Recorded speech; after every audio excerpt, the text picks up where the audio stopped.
Oh my, did it survive? Well, don't put a GoPro on top of your car.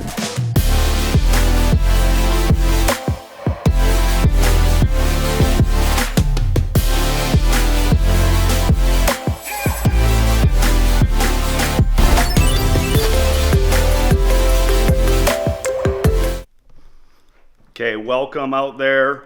It's Thursday, January 4th? Wow, 4 days in New Year. Trying to scramble here. I'm going to Lakeville North to do a speaking engagement. I actually came from a meeting invite after I did the YMCA, the camp one. One of the students came up, and it's part of DECA, their program there. So, yeah, I say me because Irik's supposed to be with me, but Irik has got the flu. So, I wasn't going to record today at all. I was going to focus on the speaking engagement, but I'm like, after going back and forth, Irik, I got this. I can do this. Now I just need to figure out how to get all of that into my car and get the shots that Irik wants. So, we will see. Wish me luck.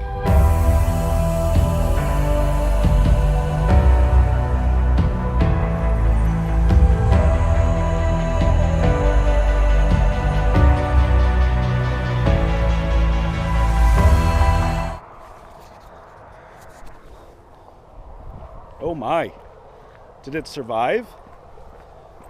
Well, don't put a GoPro on top of your car. That's the case. I guess it popped out of the case and the battery shut down. Holy shnikes. Woo, okay, so that was fun. Well, I'm at a stoplight here. GoPro, I know this will make it in because Irik loves when I screw up. Well, I can't find the holder. GoPro came off. Spent a little recon there trying to find it. Okay, green light, gotta go.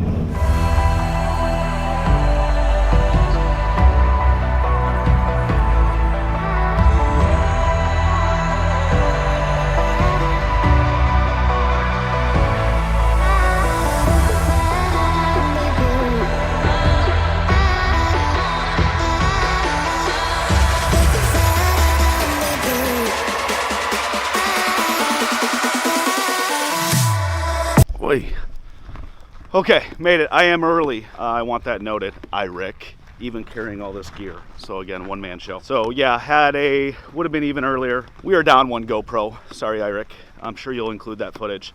Just so you know, GoPro, they don't attach really good to hoods. Do very well in windows. All you GoPro people probably already know that, but that's a lesson learned for me. So we're down a GoPro, but I did recover it. A little search and rescue mission. So yeah, we're here at Lakeville North. Let's go have some fun. Ooh, Popo. He's not in a class that the teacher said that they were going to come, but... So they opened this to all the students, and now some of the teachers said this isn't important enough. What's up with that? What could possibly be more important than this? Right? Come on! Here's your clicker. Got it. And then just left, right, and then you'll have to point over here, I guess, when you're talking. How much time do we have? What's 9:29? You have 14 minutes. Oh, I got 14 minutes. If you guys, I'm never used to being early, so that's like all the time. One up to the top. Okay. Let's see. So our speaker this morning started his own business, was featured on Shark Tank, and now happily owns his very successful business, Extreme Shark Tank. So I ask that you all join me in giving an extremely warm welcome to Randy Stinger. Extreme Shark Tank. You said Extreme Shark Tank. I like Extreme Shark Tank, though. Hi, everybody. I'm Randy Stinger with Extreme Sandbox. So thank you for having me here today. Lauren invited me. I did a event. It was YMCA. I think it was a entrepreneurship program, but came up after I was able to meet some students. I love coming out and telling our story. So anytime I get that chance, especially with students, I like to come out. So thank you for taking time to come here. I'll try to not make this boring. The reality is you're out of class, so that's got to be a bonus right there. So I'm going to go through some things. There's some I try and make these interactive.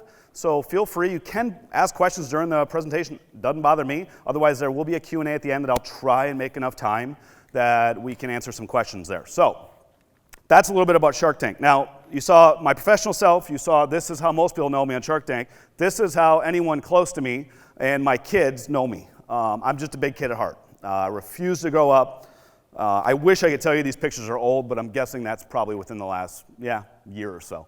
I was at Target at the time, Found a way to start it part-time, and really slowly grew the business from there. We opened in 2012 here in Minnesota, and have grown from there. The first 2 or 3 years was just trying to figure out what the heck we were doing. Because, I mean, putting someone off the street on a giant bulldozer, there's some processes you have to learn there. So that was probably the biggest challenge, learning that. After that, we knew we had a winning concept, then we were trying to scale it. How do you grow? So Shark Tank came. Prior to actually going on Shark Tank, though, we're already in the process of opening a site down in Texas. So most people, we have a site just north of Dallas. Most people think that's a Shark Tank Mark Cuban thing. Nothing to do with him. That was actually in the works prior to me even auditioning for Shark Tank. So we opened that site last year. So we have 2 outdoor sites, and then most recently, if you've been following us, we opened a new indoor concept, Extreme Sandbox Mini, up at Rosedale Center, and I'll talk a little bit about that later. But so we have 3 sites right now. We're continuing to build our model and scale the business across the country. We're not franchising it. We're doing all company-owned sites. And that's really where we've taken this one concept and have continued to evolve it and grow it. And we're in our 5th year now, but I feel like we're really just starting. We're an infant in this stage because it was just building a new space. Does anyone know where our first location was? And you were all going to say Hastings, and I was going to say no. And then I was going to say, well, bam. So that's Burnsville Center. That was after we got approval. That's a kiosk. It's a horrible photo, I apologize, that's a kiosk. So I'm going to set this down so I don't accidentally hit it again. When I got approval in 2011 to open Extreme Sandbox in Hastings, we weren't approving to open until April of that year, so about 4 or 5 months later. And I'm like, okay, how do I get the ball rolling? How do I get revenue going? Things like that. It was going into Christmas time. Boom, got a kiosk at Burnsville Center at a mall. You'll see everything up there is all staged. Those photos up there, we made those. I mean, we had to put a piece of equipment out there and stage a photo. We weren't a real business. We didn't exist. I was taking money from people for gift certificates for Christmas on a business that wasn't even open, that I had no clue how to actually do. Huge risk, right? But is it? Is it really that big a risk?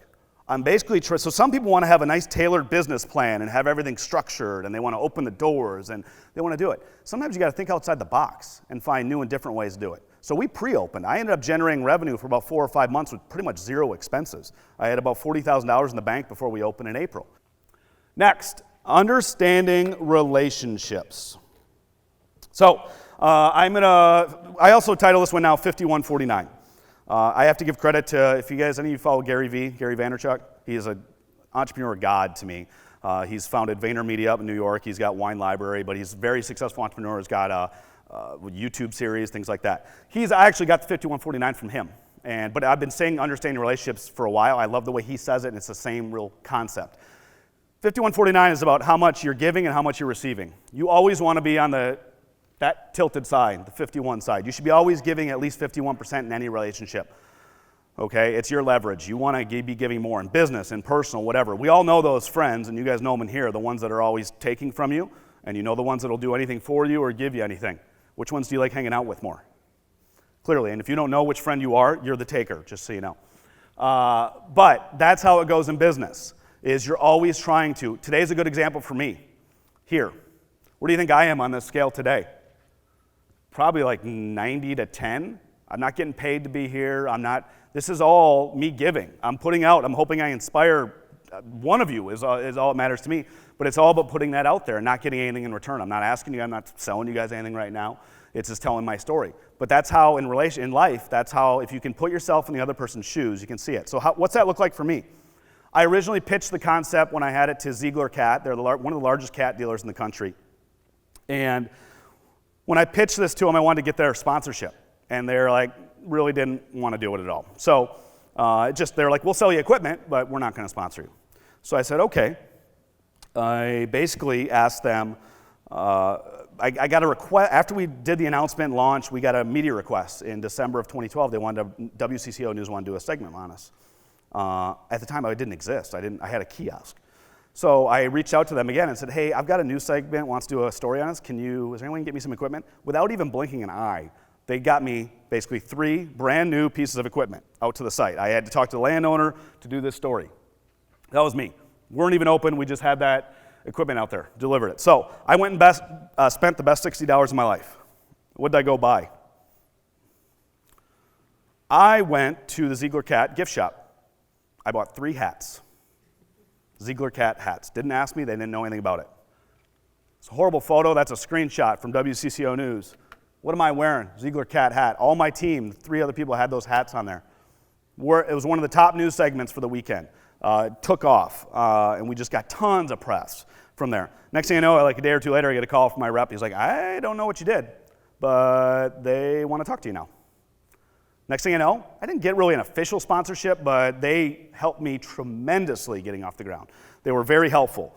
So and again, that was all me giving. I didn't ask for really any, I did all that on my own. I could have just taken their equipment and just been happy with it. But no, I took that step. Fast forward about a year or 2, they were really, really helpful on me getting off the ground. They would give me demo units for free and really help the business grow. So I felt guilty. Again, I felt like that teeter-totter was going, like I was taking too much. So I went and met with them after about 1.5 years, 2 years. And I met with one of the leaders there and I said, what can I do for you? Now granted, Ziegler Cat's like the 4th largest cat dealer in the country. They're huge. I'm a nobody. You know, I'm just this little guy starting this operation. So he looked at me kind of puzzled. And he's like, I can't think of anything you can do. So I rephrased the question. I go, what keeps you up at night? And he paused and then he looked at me and he said, pipeline of talent. I didn't really understand it at first, but then he explained, we could hire 30 diesel technicians, but there's no kids coming out of the schools right now for trades. And that was kind of my aha. It was something I had never really been exposed to before. So next thing I know, I'm like, you mind if my team takes a stab at that? Left. And what we realized is we had a really interactive experience that we were allowed to take down to 14 on this equipment. So we came up with heavy equipment camps. Heavy equipment camps were basically a way to get high school kids out to our sites and experience heavy equipment. So we were able to do this. Again, we've done now, had that launched in about 2014. We've done many of these camps with many different schools. So we aired on Shark Tank. Next thing you know, we got a national sponsorship with Komatsu America, the 2nd largest equipment manufacturer in the world. Big piece of that was those camps. Komatsu has been absolutely amazing to work with. Their team came out to our Hastings site. We're sponsored nationally for all of our sites with pretty much brand new state-of-the-art Komatsu equipment because they see the value in what we're doing. We're doing awareness to the general public, not only about operating equipment, but the industry, the skills gap, addressing some of those things. So they've been huge partners. Awesome. Well, so I think we're right on time. I'll be up here for a little bit if anyone has questions. Otherwise, I can't thank you enough. Thank you for inviting me to come here and speak.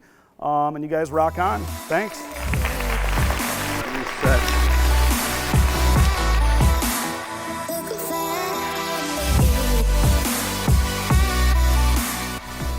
Okay, so that was good. Now, I saw Kevin used to be with Bloomington Schools, and he's got a heavy equipment. We had one of their camps was actually them. So funny, I run into him. So I'm running down to his class to really quickly kind of talk to them.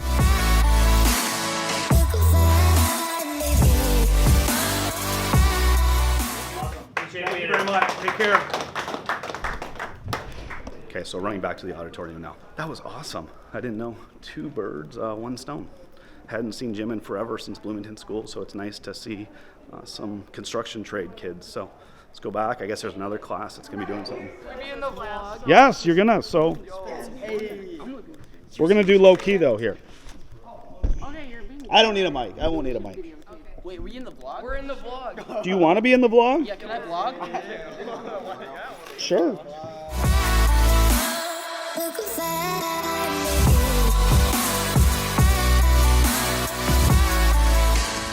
So how did I do? You did very well. Really well. What was the most impactful? What did you guys? I thought the part about like relationships was really Good. Yeah, that was really What sucked on their presentation? Nothing. Come on. They're lying right now. Something. Hold on. Something sucked, right? No. Someone will comment about all the stuff that sucked, but nothing. You're not nothing. It was so awesome. We'll let you know if there's anything in a survey. And they're going to do a survey, so we'll find out. Thank you. See ya. We should. Hopefully this stuff will be up tomorrow on our YouTube. So if you need to use any of it, so see ya. So just finished up presentation at Lakeville North. Wow, that was, so it started with, it's just one speaking engagement. And then I ran into Kevin, who actually was with I think Bloomington schools. We happened to do a camp already, so he recognized me. We were talking beforehand. So afterwards, I went over to his class to talk real quick. Let's see. And then I had another teacher came up afterwards, loved it so much that she wanted to have her class see if I would stay and do a little Q&A. So stayed a little bit and did a Q&A with them afterwards, which was really helpful. And then so it was great. I thought it was nice to get invited and talk to them, and we'll see. Again, when I go out these, if I can just inspire one of them to take action, do something different, let them know school is just a blip on the radar. It's all right to not be doing, great, as there are big things in store for you. So yeah, it's tough to drive around and do all these, but I love them. I love coming out and engaging students. I try and learn as much as I can, and now I just gotta run up to Rosedale and keep running the biz.